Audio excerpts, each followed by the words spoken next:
کو اللہ نے اس کام کے لیے پسند کیا ہے، چن لیا، اور وہ بطور اس ذمہ داری کے ساتھ اس کو بہت حد تک انجام بھی دے رہے ہیں۔ چلیے میں صرف ایک دو شعر کے ساتھ اپنی بات کا آغاز کرتا ہوں۔ شعر یوں ہے کہ ہمیں پھر دعوت دین الہی عام کرنا ہے، جہاں میں کل پھر سے دفتر اسلام کرنا ہے، جس کام کے لیے آئے وہ کام نہ بگڑے، سر جائے تو جائے مگر اسلام نہ بگڑے، اسلام کو منظور نہیں قرآن اگر دستور نہیں، پھر افسوس ہے اس آزادی پر، یہ ملک یہ لشکر کچھ بھی نہیں۔ ہر شخص سے کہہ دو پیش کرے اخلاص محبت کی دولت، کردار سے قومیں بنتی ہیں، انکار کے چکر کچھ بھی نہیں۔ قابل قدر علماء کرام اور معزز سامعین، ننھے منھے بچے، طالب علم، میں بس آپ سے صرف 2-3 منٹ روبرو کرتا ہوں۔ اور جیسے کہ مولانا نظام الدین صاحب نے کہا کہ علم تعلیم کیوں ضروری ہے، اس کا ایک دم موٹا سا مثال، ایک دم چھوٹا سا موٹا سا مثال میں آپ کو پیش کرتا ہوں کہ یہ مہینہ شعبان کا مہینہ ہے۔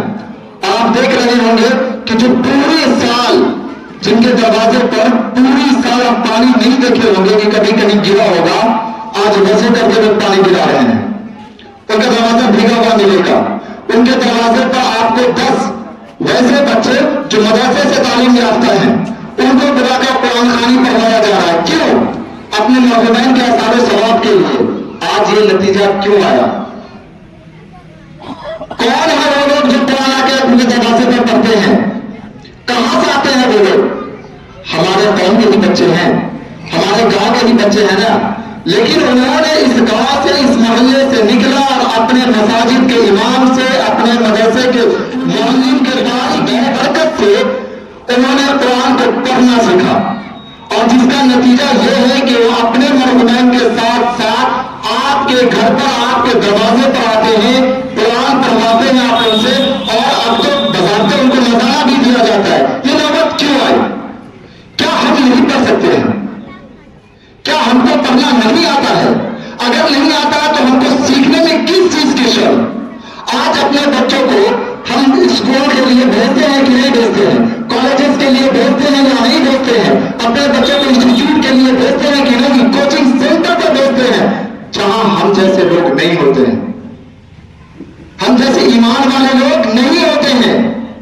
اور ایمان والے لوگ نہیں ہونے کی وجہ سے آج کے دور میں مسلم بچیاں، بہت غور سے سنیے، بہت باریک بات بتا رہا ہوں، چونکہ میں میڈیکل سائنس کا اسٹوڈنٹ ہوں، میں بہت نزدیک سے دیکھتا ہوں۔ کبھی کبھی تو میں نے پیچھے بیٹھا تھا تو فیصل صاحب سے میں بات کر رہا تھا جو کہ ساری جامع مسجد کے امام ہے، میں ان سے بات کر رہا تھا اور میری آنکھ میں آنسو آ گئے، میں کہتے ہوئے پھر سے میری زبان میں لرز رہی ہے کہ کبھی کبھی مجھے اتنی شرم آتی ہے، اتنا غصہ آتا ہے کہ جی کرتا ہے کہ وہی سیزر میں اپنے آنکھ میں بھر دوں۔ قسم خدا کبھی کبھی اتنی غصہ آتا ہے کہ وہ سیزر کو میں اپنے آنکھ میں بھر دوں، نہ رہے کہ آنکھ نہ میں حالات کو دیکھ سکوں۔ ہمارے قوم کی بچی مدت تک کم تک پہنچتی، شرم آتی ہے بولتے ہوئے، لیکن یہ کون سمجھے گا اور کب سمجھے گا؟ یہ وہ قوم جو ہر چیز میں اول رہنے کے عادی تھے، ہر جگہ پر اول رہنے کے عادی تھے، ہر چیز میں ہم لوگ کو آپشنل بنا کر بھیجا گیا، لیکن آج ہم ہیں کہاں؟